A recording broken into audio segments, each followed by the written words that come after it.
Hello.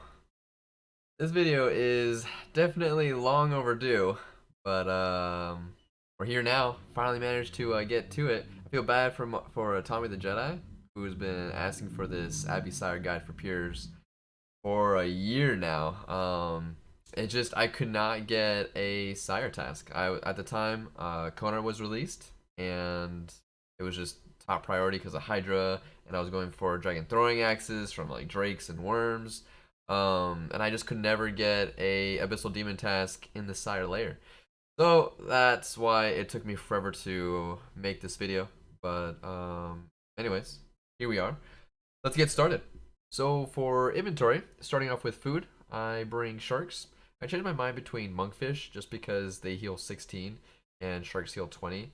So per trip, I can bring an extra 64 HP, which is like the equivalent of 3 food.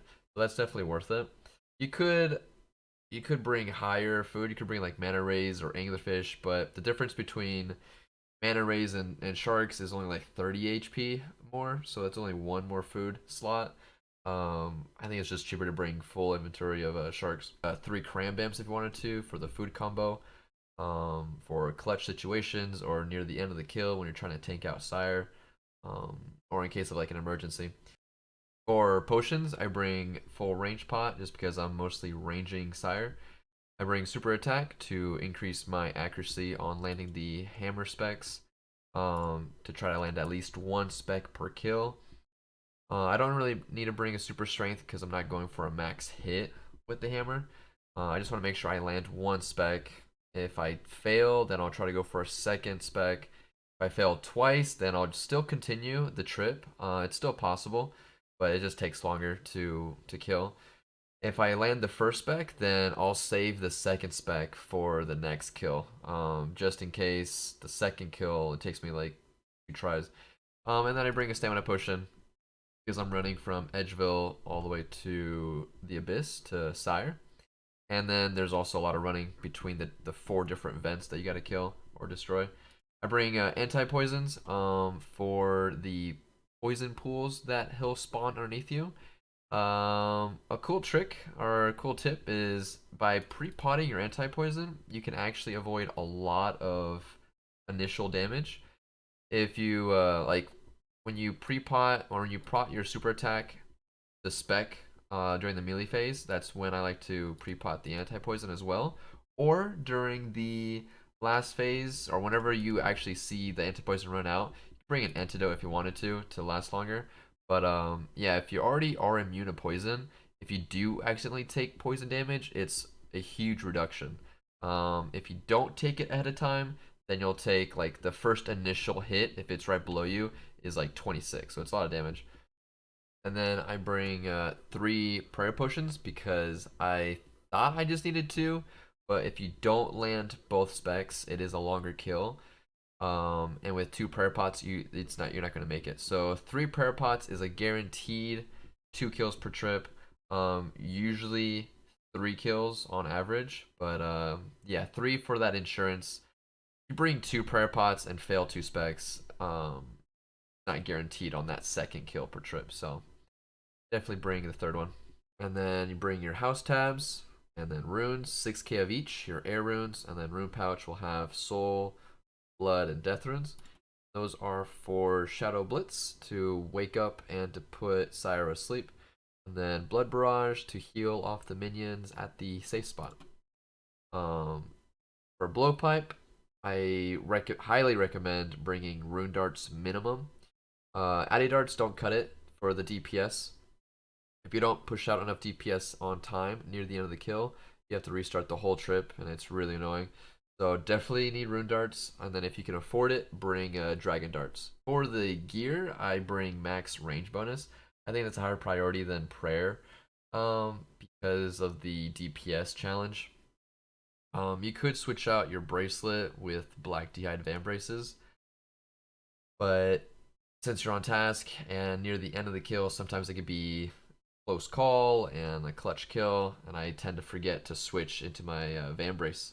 But that would increase the range bonus. But I bring this bracelet of slaughter just to make sure and like guarantee that I extend every kill possible. Just for more chances of getting the unsired to, you know, get bludgeon pieces and abyssal dagger and stuff. I bring T-ring tyrannical ring imbued to help out with the accuracy on the dragon warhammer. Same thing with the unholy book or the Zemi book. I also bring archer's ring I, and I don't use Avas. I bring the range cape trimmed instead for the sake of the defense stats, defense bonuses, and the prayer bonus. For stats, I recommend the higher the better. If you're maxed out, that's great.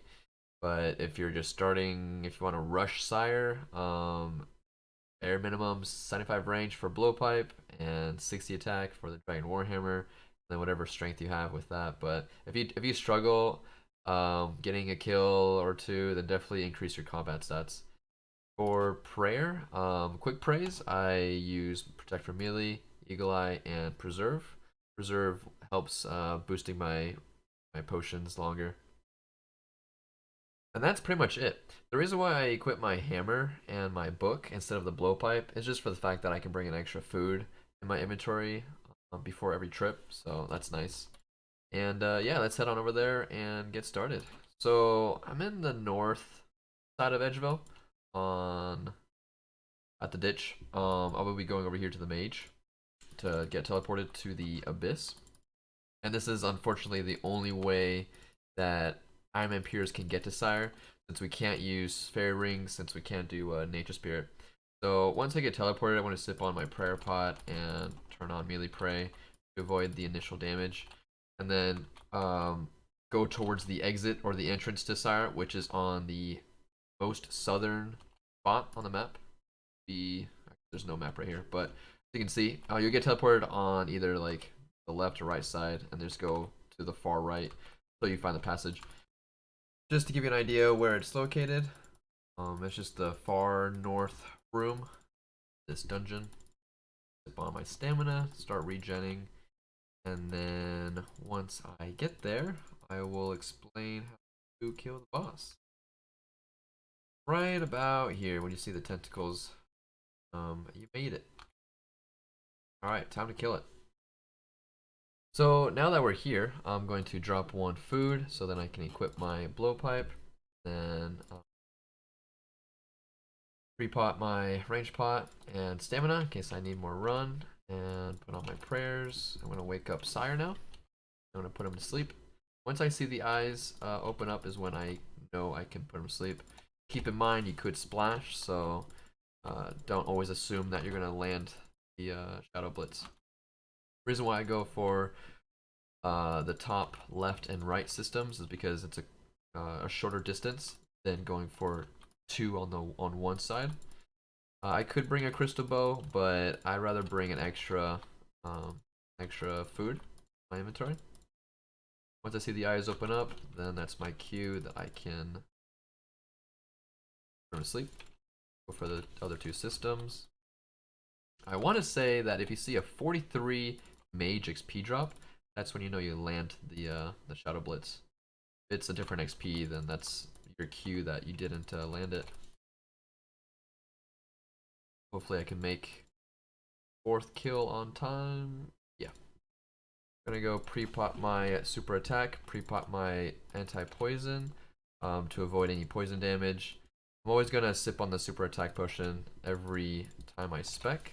Now, if I land one spec, I'm going to save the second one for the next kill. But since I didn't, I went for two specs right there. I can still get the kill. It's just unfortunate that I didn't land a spec. He has two abilities. One of them is summoning that minion that you saw right there. Your job is just to kill it immediately before it evolves into a scion. His other ability is summoning a poison pool underneath you. Make sure you run 2 squares away from it. If you're 1 square away from it, you still take damage. Not as much damage, but you still take damage. And if you're on top of it, then you take a lot of damage. If you try running away from him, he'll teleport you to melee range. And his max hit is 26. So I don't eat during this phase unless I'm below 27 HP. Just because I'm going to heal to full by blood barraging the minions at the safe spot soon. So his half HP is below 200. When he's below half HP is when he becomes immune to all damage. Then that's when I head over here to the safe spot. And there's a purple line right here that you see. When the minions pass the purple line, that's my cue that I can Blood Barrage. If I Blood Barrage before they cross the purple line, then it moves my character closer to them and messes up the safe spot.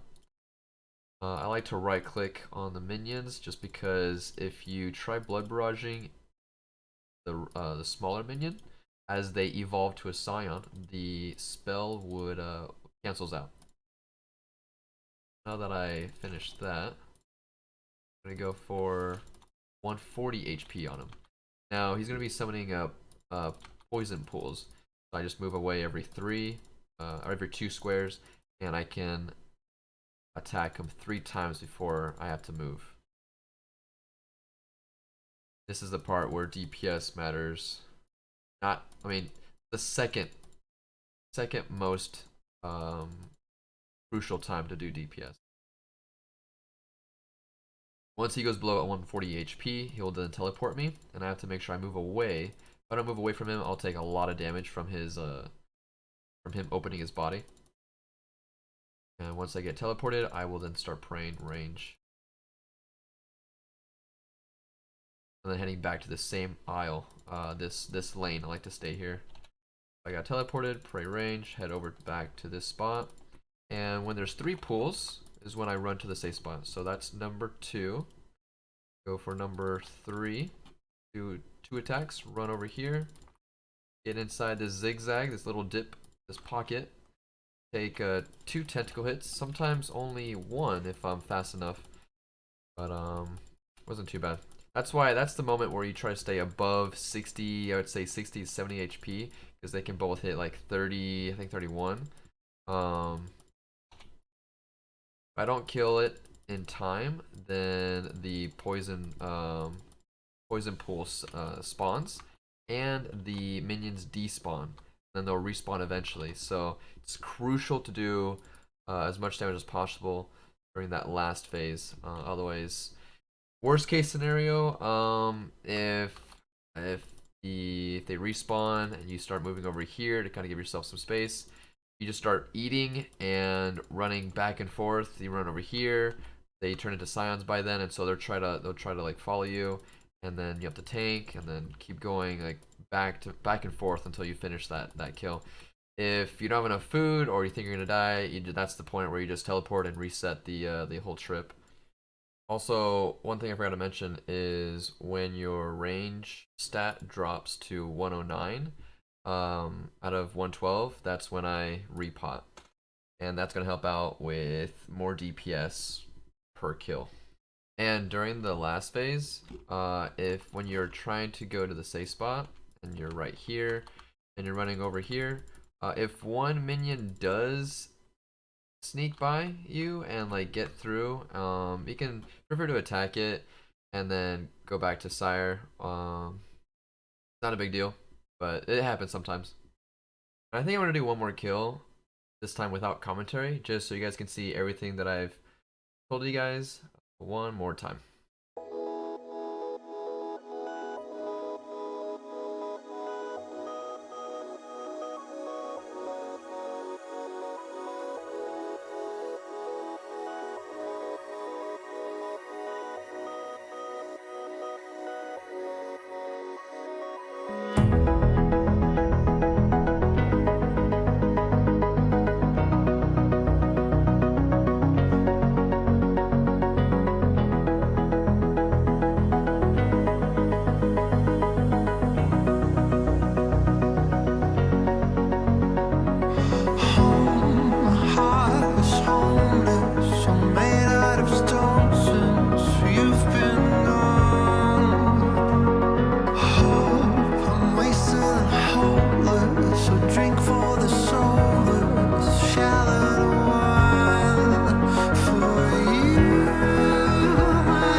hopefully this helps. And if you have any other questions or suggestions, let me know in the comments. And I'll see you in the next Here I Am in Progress video.